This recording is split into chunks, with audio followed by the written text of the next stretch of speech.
Hello my precious cinnamon rolls, my name is Fofo and I'm here back again playing Loren the Amazon Princess Camp. Let's just see what we got in terms of quests. Let's do Amankikis. Oh, we can only have Amankiki and Eleanor in the party. Amankiki will warrior up there. Let's just check his inventory. Oh dear, we really haven't given him much in the way of gear. This might be difficult.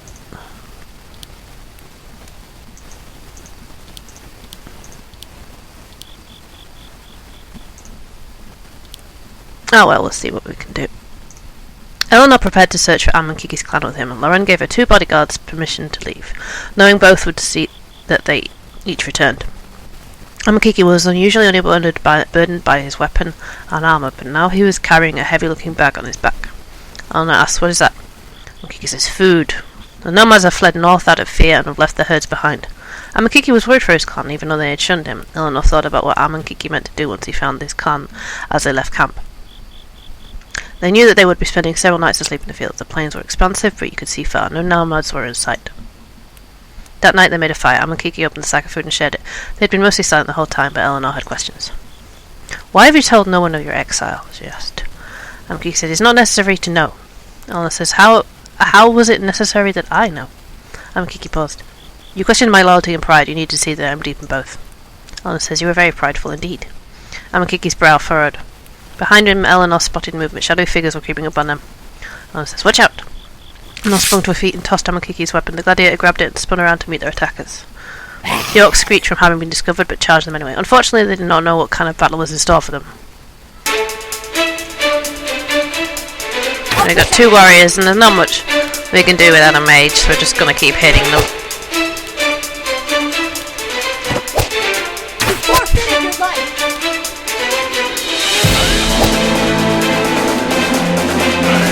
Like how Amankiki can apparently kill things by yelling at them.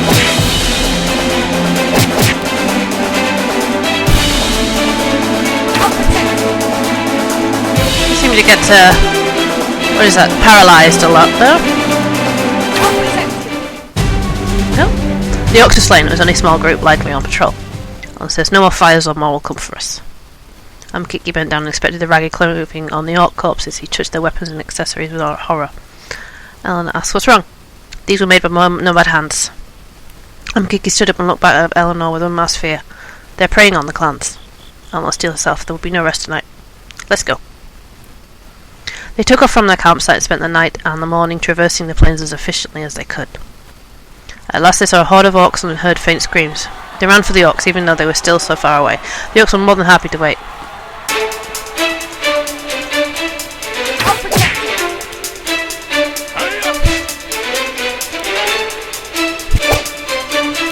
He's getting paralysed. I don't know.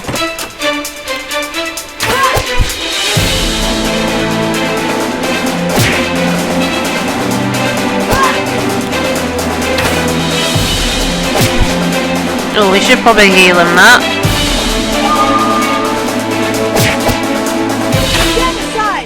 There we go. When the orcs were cleared, they saw all that remained. Fields of a barbaric culture were strewn across the field. The nomad clan did not survive. Amankiki was speechless. They desperately searched each person, but found not a single survivor. The gladiator could not contain his despair any longer and fell to his knees. Eleanor's throat went dry as she watched. As she watched, Amankiki tightly shut his eyes and shake. That was the one sentence. Eleanor felt a stabbing pain in her chest just above her heart. The sight was not comfortable to watch by any means. The silence was filled by the sound of an army coming over the hill. But it was not an army, it was another group of nomads. They were shocked to see the bloody field, and then enraged. Amankiki rose to greet them, but the nomads assumed they were responsible for this slaughter. The nomads attacked for vengeance. Uh-oh!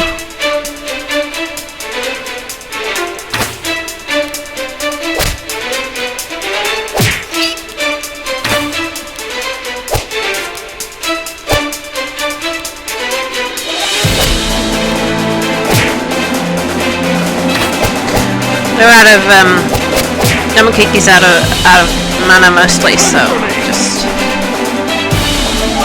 keep hitting things.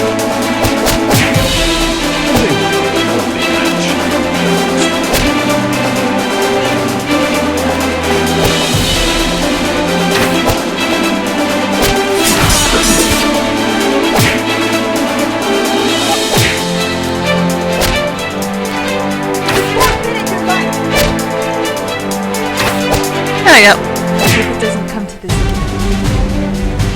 Louder repetitive grunting slowly attacks the nomads. And they start pulling back as even more nomads came over the hill. Amakiki acted as a shield to Eleanor, protecting her from the great mass. The grunts were coming from the largest man in the group. He stopped, and the warriors returned to the top of the hill. They stared at Amakiki and Eleanor for a very long time. Amakiki felt understood. We must leave.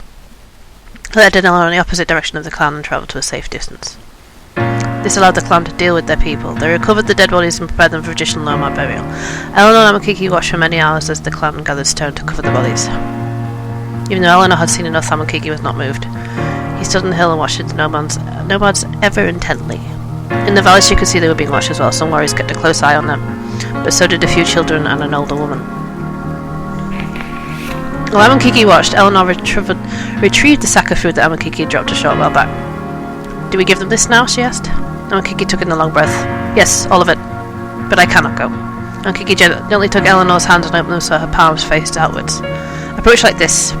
Eleanor could hear the frailty in the gladiator's voice. "I will." Eleanor slipped the food onto her back and walked slowly down the hill towards the nomads. Those of them that were watching grew defensive and some children ran away. About halfway there, the older woman that was watching started to grunt in panic, stepping backwards. The largest man in the clan was quick to find his way in front of her. Protected in a similar fashion that Amakiki just protected Eleanor, she was sure to hold her hands open to show that she was weaponless. Eleanor says, "I come in peace." They did not attack. Eleanor was afraid to move again. Instead, Eleanor retrieved the sack of food and opened it. A small group of nomads slowly advanced to see what she'd brought. By now, the entire clan had stopped to stare at her. Inside the sack was fruit and dried meat. The nomads' eyes lit up seeing food as if they had not had any for a long time. Eleanor noticed that the older woman and her mate were still glancing at Amakiki upon the hill. A small boy clinging to the woman's leg, however, was still looking right at Eleanor. Eleanor looked over his shoulder to see Amakiki wading upon the hill, but his forlorn look was clear, even from his distance. Eleanor looked back at the nomads. "He misses you very much." The eyes grew sad. The warriors took the sack of food and the entire clan gathered around it. The largest nomad stood silently next to the woman. Eleanor felt that her time was up and that they'd done what they came for, so she turned to leave. Someone says, "You."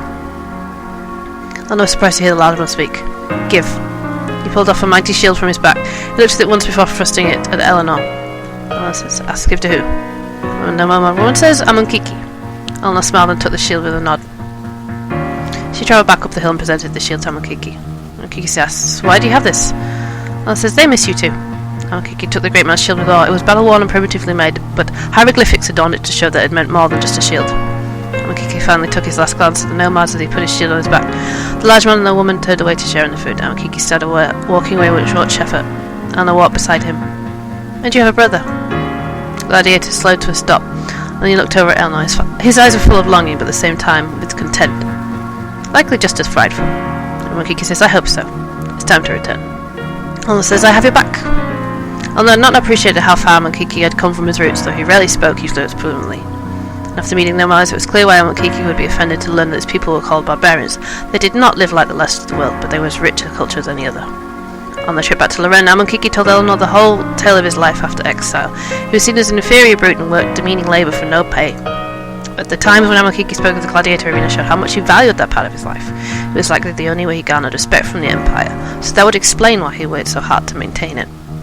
Eleanor felt he had truly come to know Amakiki, and why he was so steeped in pride, because without it, Amakiki wasn't his parent's son. Still made Eleanor wonder why Amakiki felt he could tell her something he considered so private. Oh, we got a shield. We've done his personal quest. Just save the game.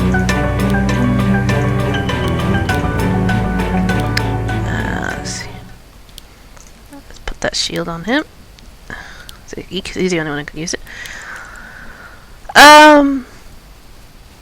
Let's do Dora's quest next. This is going to be tricky since we can only have Dora and Eleanor, and we're both archery thiefy types. Eleanor signalled to Dora that she prepared for a trip to Grimoire to get her possessions back. They excused themselves from camp on a lie, as per Dora's instructions.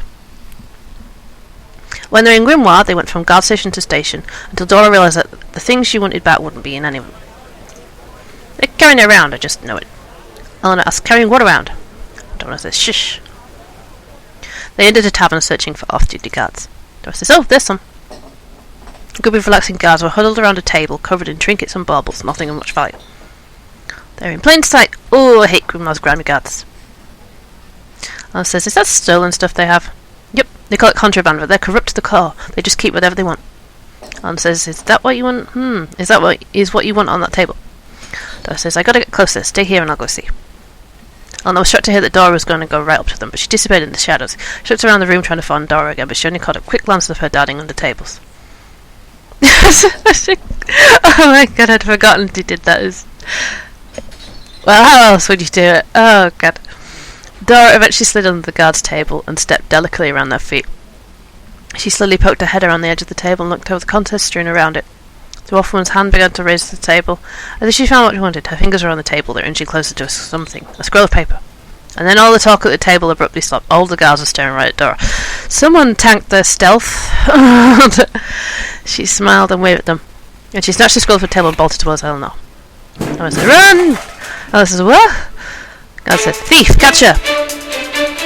Eleanor didn't argue and ran. They shot out of the tavern and into the streets, quickly finding an alleyway to disappear into. They bobbed through the buildings to flee the city, but the guards were on full alert by then. Eleanor says, did we just steal that, Dora? Eleanor panted heavily while trying to catch up with the spry dwarf. He says, no, it's mine, I was just stealing it back. Eleanor asked, who did you steal it from before then? Dora didn't answer. They pressed themselves against the wall as guards ran past the adjacent street. I can't believe we're doing this. Dora says, we're going to get out, don't fuss. Guard says, you there, halt. Dora speaks as a band of guards blocked the path. They were now trapped against the wall. They match the description, get them. Dora shot Eleanor. I really can't believe we're about to do this. Dora whipped out her bow and shot a guard in the blink of light. Eleanor readied her own weapon. Soldiers and a captain. Arrow rain?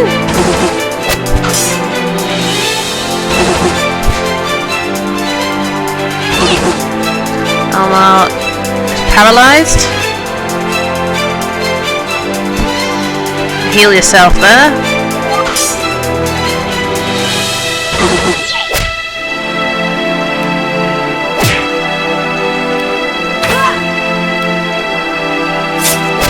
It was nice and easy. I forgot how powerful Dora's abilities are. Dora says, okay, for real this time, run and don't get caught. Dora sprinted away before Eleanor could recover from the fight. This time they were able to escape Grimoire undetected. Back at camp they caught their breath for the first time. What was all about Eleanor asked. Why did you just risk that all over? A piece of paper? Dora held up the scroll and grinned. A very special piece of paper. A treasure map. Eleanor says, so half the treasure's mine. Half? You said you would split it with me. Dora says, well, yeah, not half and half, though. Fine, half if you help me get it. Eleanor says, deal, lead the way. Dora trekked across the plains with her nose glued to the map. They wandered into the orcish wastes. Eleanor asked, are you sure it's this way? Whose treasure is this, anyway? Some bandit leader's rubbish. Should be heaps of it, though. Dora stopped and looked around. Do you suppose it's buried? Eleanor says, are you saying the treasure is right here? Yeah, the map ends here. Oh, clever, an animal den, duh! Dora trotted over to a large hole in the ground and stuck her head inside of it without looking first. A giant scorpion crawled out and she shrieked. Who pressed the stuff in the occupied den? Eleanor says, then let's clean it out. We got 2 giant snakes and a desert scorpion. Okay. I'll protect you.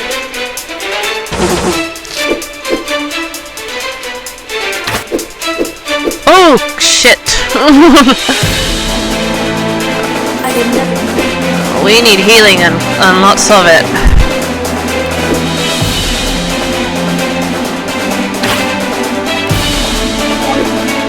I got a bad feeling about this.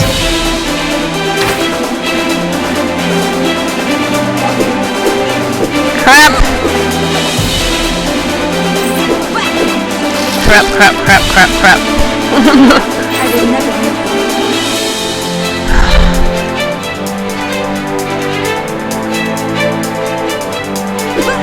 Alrighty, you res her one more time with the resistance. Arrow rain. Shit. Very good. Okay, this time using a potion, magic.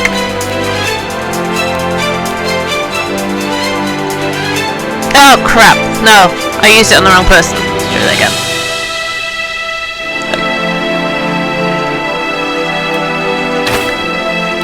Dora, there we go. Camouflage. now you need to heal. Right. Crap! Stop dying! This is not going well. Thank you.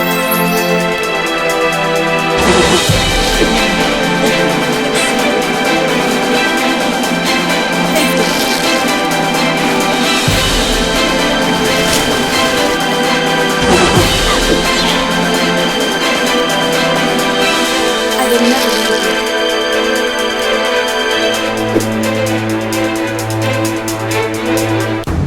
Oh dear. This is a disaster. Forfeited your life. I will never leave you. Friggin' snakes.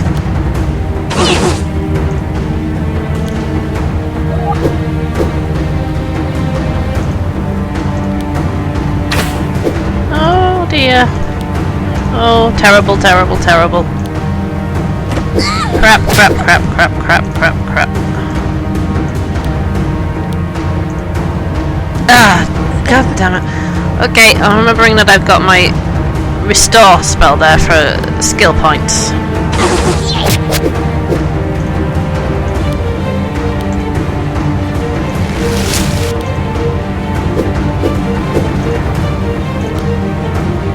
Oh, not going well. Oh my god! This is ridiculous! Am I not? Oh shit, I hit the wrong thing as well. I'm not sure I'm going to be able to do this with these two. I might have to level Dora up before I can successfully do this quest.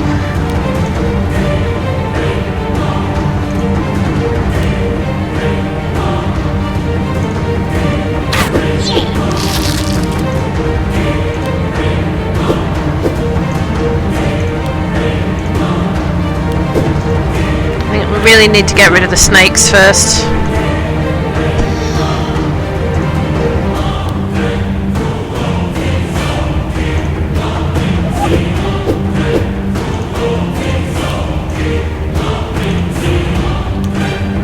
I'll protect you.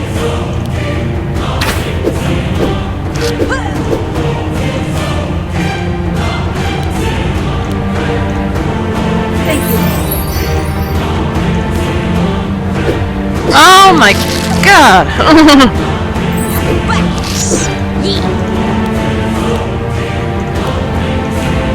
Thank you.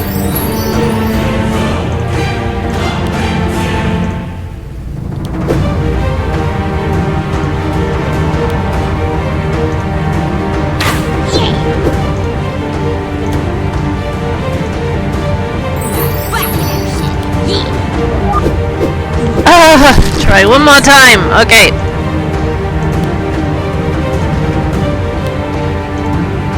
I show you.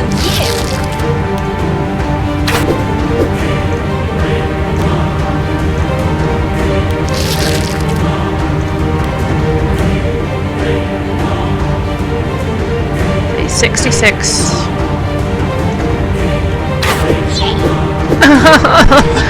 Yeah, this is not gonna work. I'm gonna have to level them up again before I reattempt this quest. So I'm gonna end the episode here. Hi, this is Fo. Thanks for watching this video. If you liked it, please leave a like, comment, and if you really liked it, please subscribe.